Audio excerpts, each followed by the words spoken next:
Rachel had always known she was not the favorite daughter. Nobody in her family said it out loud, but she felt it in every holiday, every birthday, and every Sunday dinner where her younger sister Lisa became the center of the room before she even spoke. Lisa was the golden child. If Lisa cried, everyone comforted her. If Lisa made a mistake, someone always explained it away. Rachel learned to smile, stay useful, and accept whatever attention was left over. She told herself it would change when they became adults. She told herself parents could grow wiser with time. That hope ended on a quiet October evening. Her parents had invited everyone over to celebrate Lisa's pregnancy. Lisa and her husband Mark had been trying for a baby for months, so Rachel arrived with a soft yellow baby blanket and a careful smile. Her husband Ben walked beside her and squeezed her hand as they stepped onto the porch. "We won't stay long," he said. For 5 years, Ben had been Rachel's safe place. He knew how small her family could make her feel. He had held her after tense dinners and told her she deserved better. That was why she trusted him more than anyone.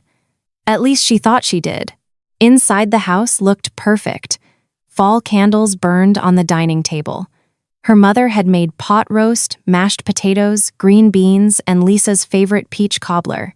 Her father stood near the fireplace, already laughing too loudly. Lisa sat on the couch with one hand on her stomach, glowing under all that attention. Dinner followed the same old pattern. Her father raised a glass and toasted Lisa the baby and the beautiful new chapter ahead. Everyone clapped. Rachel clapped too. She asked about doctor appointments, smiled at nursery ideas, and helped clear plates while her mother told Lisa not to lift a finger. To anyone else, it looked like a warm American family celebration. To Rachel, it felt familiar in the worst way. Once again, Lisa was protected, praised, and placed above everyone else. After dessert, Rachel went upstairs to use the bathroom. She stayed there a little longer than necessary, taking a few quiet breaths before returning downstairs. She told herself the night was almost over. Then she heard her mother's voice from the kitchen. She can never find out. Rachel stopped in the hallway. Her first instinct was to keep walking, but her father answered before she could move. "Lisa made one mistake. We are not letting it ruin her life." Rachel's body went cold. Lisa. One mistake. Never find out. She stepped closer to the half-open kitchen door. Her mother sighed. Rachel has always been emotional. If she finds out about Ben, she'll destroy everything.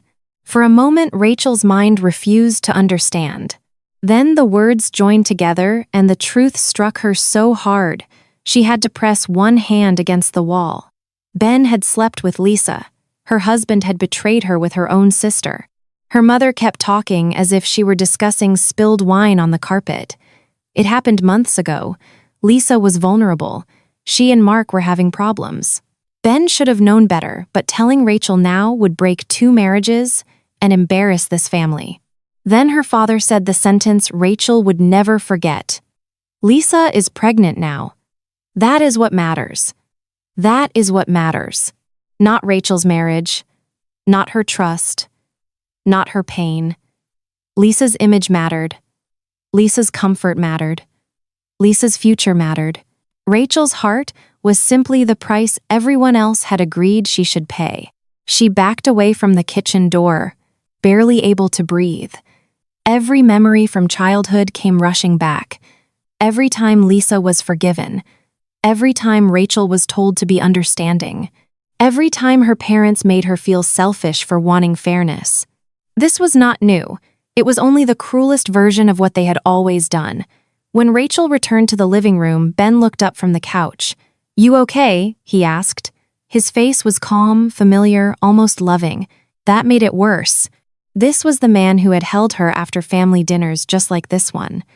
The man who had promised to stand beside her. The man who had lied to her for months. Rachel forced herself to nod.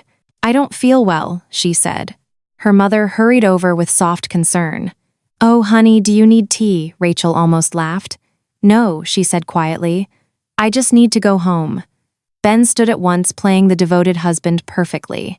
Lisa watched from the couch with a gentle frown, one hand still resting on her stomach. Rachel looked at her sister and wondered how many times Lisa had smiled at her while carrying that secret. No one knew Rachel had heard everything. On the drive home, Ben asked 3 times what was wrong.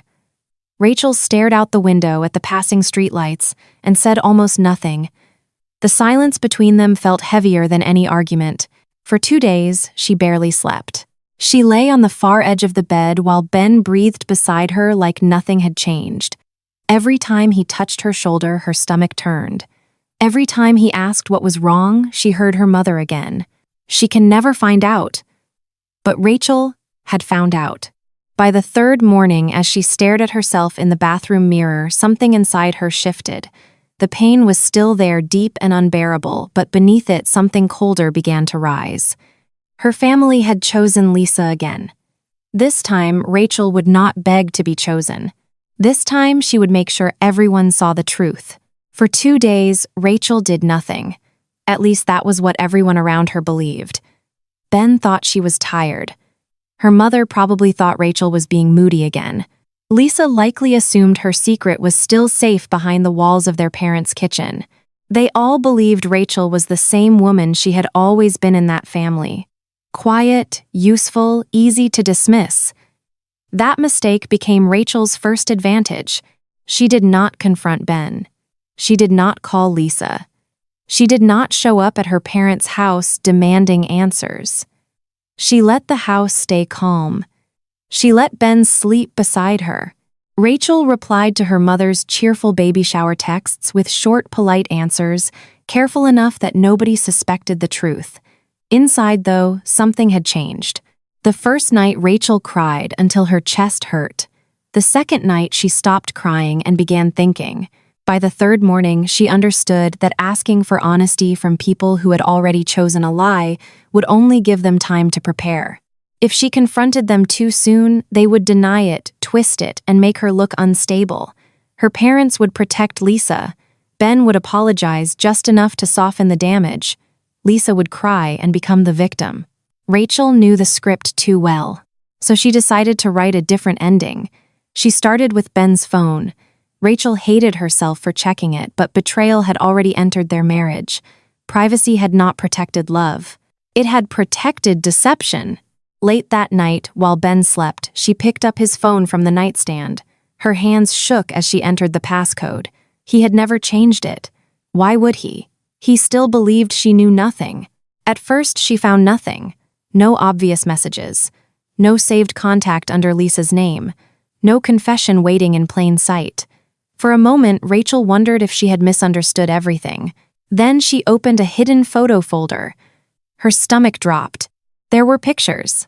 Some looked innocent at first. Ben and Lisa at a bar. Lisa laughing too close to him, his hand resting too comfortably on her waist. Then Rachel swiped again, and the innocence disappeared. The photos were not vague. They were proof. Rachel sat on the bathroom floor with Ben's phone in her lap, forcing herself to breathe quietly. She wanted to throw it against the wall. She wanted to wake him up and make him look at what he had done. Instead, she saved everything. She sent the photos to a private email account, uploaded copies to cloud storage, and deleted every trace of what she had done. Then, she kept digging. Over the next few nights, she searched old messages, archived chats, and email accounts. Ben thought she would never open. Slowly, the story unfolded. This had not been one drunken mistake. It had been an affair. There were messages about lunch breaks, being careful, and how Rachel could never know. Lisa wrote as if Rachel were only an obstacle, not a sister. Ben replied like a man more afraid of consequences than guilt. The worst messages were not between Ben and Lisa. They were the ones involving Rachel's mother. Lisa had sent Ben screenshots of conversations with their parents. Her mother had promised that Rachel did not need to know. Her father had agreed that protecting Lisa's pregnancy was more important than creating unnecessary drama. In one message, Lisa joked that Rachel would eventually get over it. Rachel read that line 3 times. Then she stopped shaking. That was the moment her pain became clear and cold. A few days later, her mother called. "Sweetheart," she said brightly, "I was thinking about Lisa's baby shower. You're so organized, and Lisa would be so touched if you helped put it together. Rachel stood in her kitchen staring at the wall. Her mother wanted her to plan a party for the sister who had slept with her husband. She wanted Rachel to hang decorations, arrange cupcakes, and smile for family photos while everyone celebrated Lisa's beautiful new life. For 1 second, Rachel almost said no. Then the idea came to her. A baby shower was perfect. Family would be there, friends would be there, Mark would be there, Lisa's in-laws would be there. Everyone who had been fooled by Lisa's soft voice would gather in one room, waiting to watch her open gifts. Rachel could give her a gift no one would forget. So Rachel smiled, even though her mother could not see it. "Of course," she said. "I'll help." Her mother sounded delighted. She gave Rachel a list of colors, snacks, guest names, and little ideas Lisa would love. Rachel wrote everything down calmly. Yellow and white balloons, brunch food, a cake from the bakery downtown, a gift table near the fireplace. Rachel planned it all perfectly, but she also planned something else. She printed the photos, only the ones that told the truth clearly enough that nobody could deny it. She printed screenshots of messages. She placed copies in a neat folder and saved more online. Then, she bought a beautiful gift box, pale cream, with a satin ribbon, the kind of box people expected to hold tiny baby shoes. Inside, Rachel placed the evidence. Every night, Ben slept in the same bed, unaware that his life was quietly collapsing beside him. Lisa sent excited messages about the shower, unaware that Rachel was choosing the ribbon for her public ruin. Their parents kept pretending the family was whole, unaware that their silence had already become part of the evidence. Rachel did not feel happy. This was not the kind of revenge that came with laughter. It felt heavy, like standing before a locked door with the only key in her hand. For the first time in her life, Rachel was not begging her family to see her pain. She was preparing to make sure they could never look away. The baby shower was held on a bright Saturday morning at Lisa and Mark's house, in a neighborhood where every lawn was trimmed, every mailbox looked freshly painted, and every family pretended their lives were cleaner than they were. Rachel arrived early with decorations, food trays, and the cream-colored gift box hidden in her car. To everyone else, she looked like the perfect older sister. She tied ribbons around chairs, arranged balloons by the fireplace, and placed little cards beside the brunch dishes. She smiled at Lisa's friends, greeted Mark's parents, and helped her mother fix the dessert table. All morning people praised her. "You did such a beautiful job, Rachel. Lisa is lucky to have a sister like you." Rachel thanked them with a calm smile. Every compliment felt like a small knife. Lisa was lucky to have a sister like her. That was almost funny now. Lisa moved through the room in a soft pink dress, touching her stomach every few minutes, accepting hugs and attention, like she had earned every bit of tenderness in the house. Mark stayed close to her, proud and gentle, unaware that his marriage was already standing on cracked glass. Rachel watched him laugh with Ben and felt anger rise. Ben had come too, of course. He arrived beside Rachel, kissed her cheek in front of everyone, and acted like a loving husband. He carried fruit from the car. He made small talk with her father. He smiled at Lisa only when he thought nobody was watching. But Rachel was watching everything. Her parents watched too, though, for a different reason. Her mother seemed nervous whenever Rachel and Lisa stood too close together. Her father kept looking between Ben, Lisa, and Rachel. They knew the secret was dangerous. They simply did not know it was already too late. Rachel gave them nothing. No anger, no warning, no trembling voice. She played her part beautifully. The party moved exactly as planned. Guests ate pastries, fruit quiche, and tiny sandwiches. Lisa opened gifts from friends, baby clothes, blankets, stuffed animals, a silver rattle from Mark's mother. Everyone laughed at predictable jokes about sleepless nights and diaper changes. Rachel smiled when she was supposed to smile.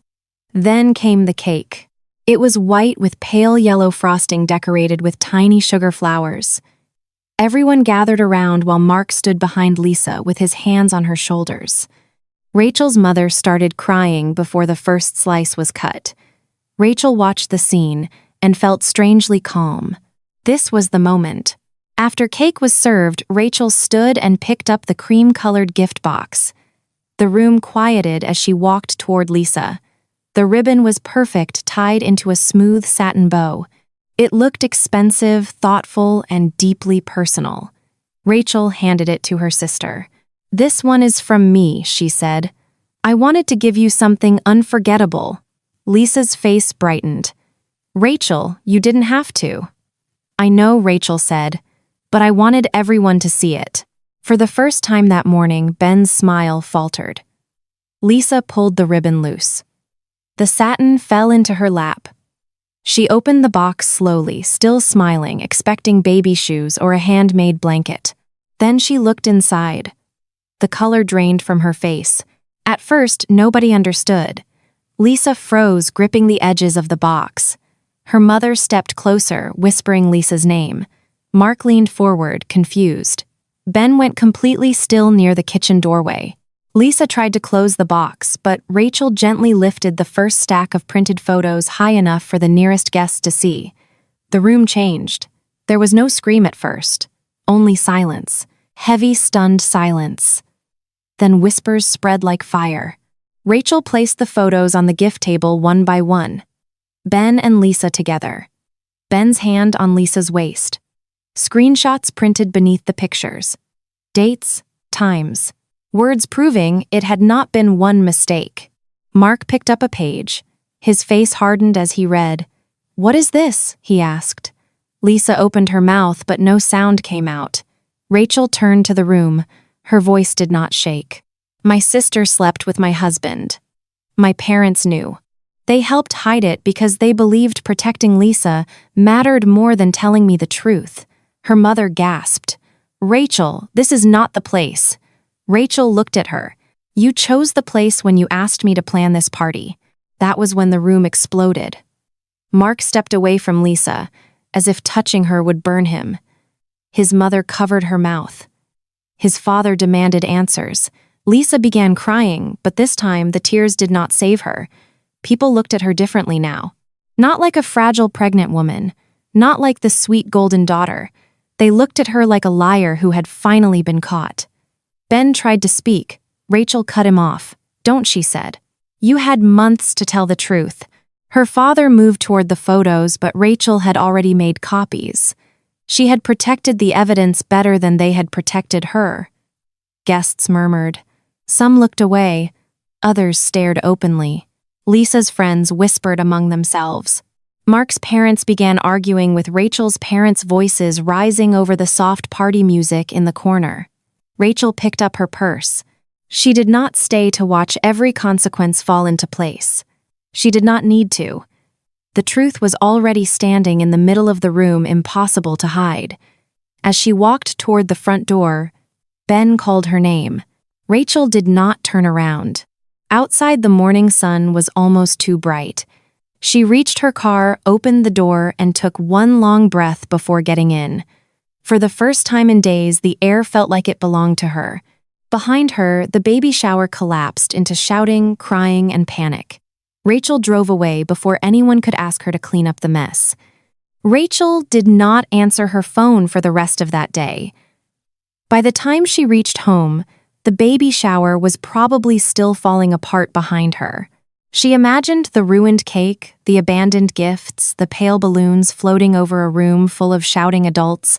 She imagined Lisa crying her parents, trying to protect her, and Mark standing there with the printed proof in his hands.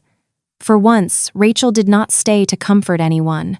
She locked the front door, took off her shoes, and placed her purse on the kitchen counter. The house was quiet. It was the same home she had shared with Ben, but now every corner looked contaminated by his lies. His jacket hung near the door. His coffee mug sat in the sink. His shoes were beside hers, like he still belonged there. Rachel walked through the rooms, slowly collecting his things. At first, she moved without emotion. Shirts from the closet. Work files from the desk. Gym shoes from the laundry room. A watch from the dresser. Then she reached the framed wedding photo on the bedroom wall. In the picture, she looked happy. Ben looked devoted. Her parents stood behind them with polite smiles, and Lisa stood close enough to look like a loving sister. Rachel took the frame down and placed it face down in a drawer. Then she kept packing. By sunset, Ben's belongings were in garbage bags and boxes on the front lawn. She did not break anything. She did not burn anything. She did not scream. She only removed him from the house with the same quiet precision he had used to hide his betrayal. When Ben finally came home, Rachel watched from behind the curtain. He stopped in the driveway when he saw his things on the grass. For a long moment, he did not move. Then he looked toward the house. Rachel did not open the door. He called once. She let it ring. He sent one message. "Please talk to me." Rachel deleted it. Ben stood there for nearly 10 minutes before he started loading his boxes into his car. He did not knock. Maybe he understood there was nothing left to explain. Maybe he was too ashamed. Or maybe, like everyone else in Rachel's family, he was only upset that he had been exposed. The next morning, Rachel contacted a divorce attorney. She expected the decision to feel impossible. Instead, it felt clean. Painful, yes, but clean. She had spent years trying to hold broken things together because she believed love meant patience. Now she understood that patience without respect was just self-abandonment. Within days, papers were prepared. Ben received them through proper legal channels. He sent more messages after that, but Rachel only read the first line of each before deleting them. He said he was sorry. He said it had been a mistake. He said he never meant to hurt her. Rachel almost admired how every cheater seemed to share the same script. None of it mattered. Meanwhile, the truth from the baby shower spread faster than anyone expected. Rachel heard pieces of it from people who had attended. One of Lisa's closest friends called her 2 days later, shaken and disgusted. She apologized for ever believing Lisa was sweet and harmless. She said that after seeing the photos and messages, she could not look at Lisa the same way. Then she told Rachel what happened after Rachel left. The baby shower had become a battlefield. Mark had walked out first, refusing to let Lisa touch him. His parents confronted Rachel's parents, furious that they had helped hide the affair. Rachel's father tried to defend Lisa, saying she was pregnant and should not be attacked. Mark's father answered that pregnancy did not turn betrayal into innocence. The argument grew louder. Lisa cried. Rachel's mother yelled that everyone was being cruel. Lisa's friends whispered in corners, reading the screenshots again and again. Some guests left in embarrassment. Others stayed because the disaster was impossible to look away from. Then Mark's mother turned on Rachel's mother. According to Lisa's former friend, the two women exchanged words sharp enough to cut glass. Rachel's mother accused Mark's family of humiliating Lisa. Mark's mother shouted back that Lisa had humiliated herself. Someone stepped between them before it became physical, but not before the entire room understood that the polite suburban party was over. Rachel listened without interrupting. Part of her felt satisfied. Another part felt empty. She had imagined the truth would make her feel powerful. Instead, it made her feel tired. The exposure had not erased the betrayal. It had only dragged it into daylight. Still, daylight mattered. Lies grew in dark rooms. Rachel had opened every curtain. For the next 2 weeks, her parents did not call. Not to apologize. Not to ask if she was okay. Not even to blame her. That silence told Rachel more than any argument could have. Even after everything they were with Lisa, maybe they were helping her manage the scandal. Maybe they were comforting her, feeding her, calling her the real victim. Rachel could almost hear her mother saying it. She is pregnant. She is stressed. Rachel should not have done that publicly. Rachel no longer cared. The divorce process began. The house would likely be sold.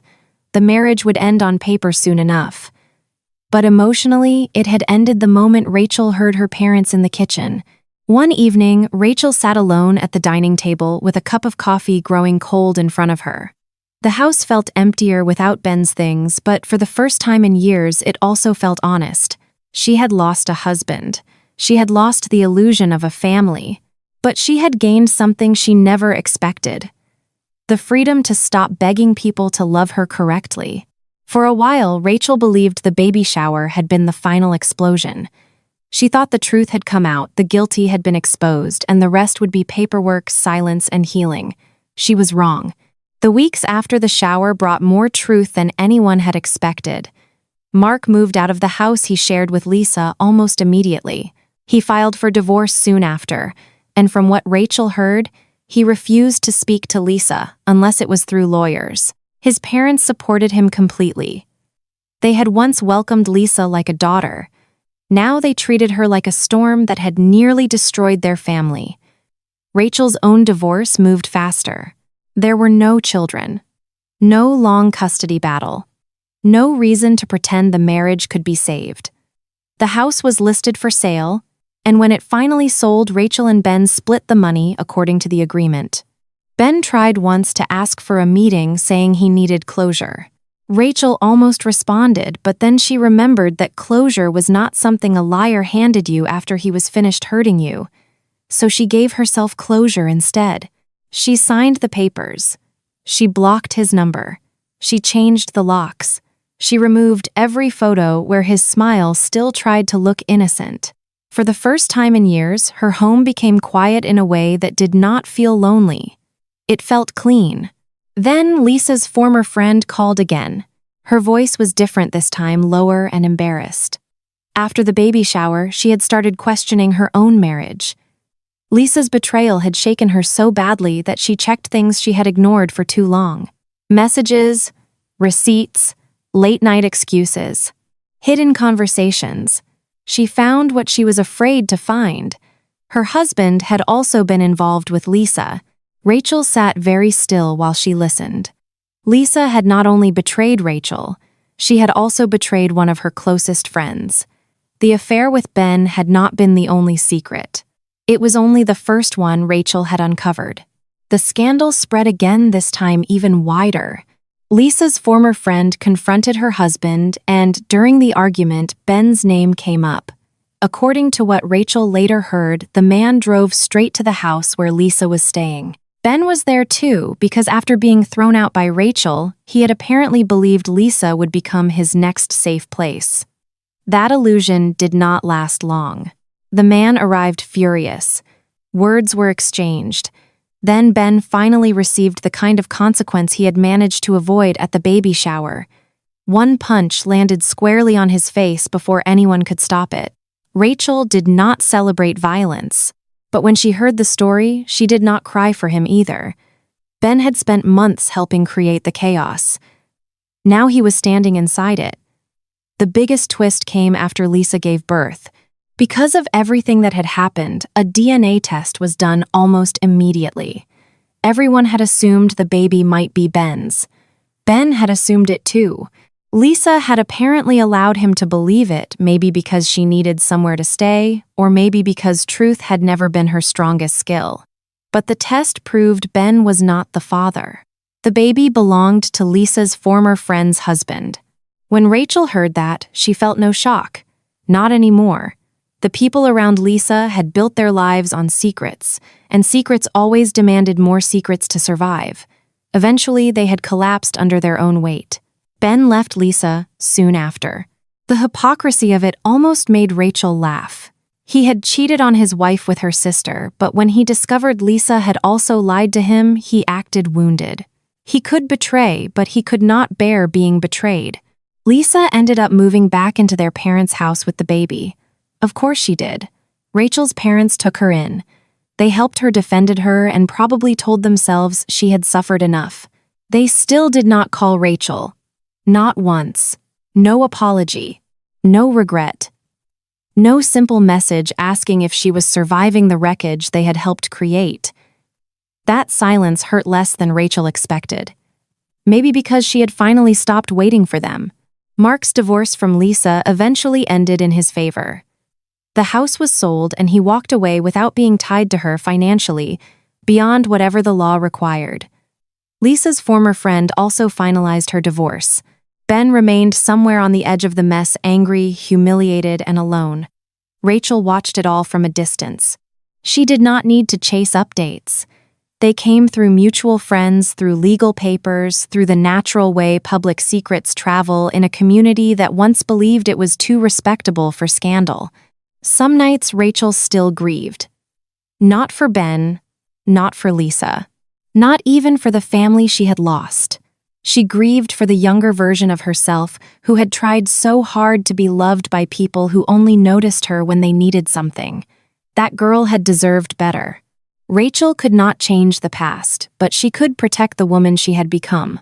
Months later, she moved into a smaller place across town. It had big windows, quiet neighbors, and a little balcony where morning light touched the floor. On her first night there, she ordered takeout sat on the carpet because the furniture had not arrived yet, and listened to the silence. No lies in the next room, no fake family warmth, no husband pretending to love her while betraying her. Just peace. Rachel had once believed being chosen by her family would finally make her whole. Now she understood something stronger. She did not need to be chosen by people who had taught her to feel unwanted. She could choose herself. And this time she did.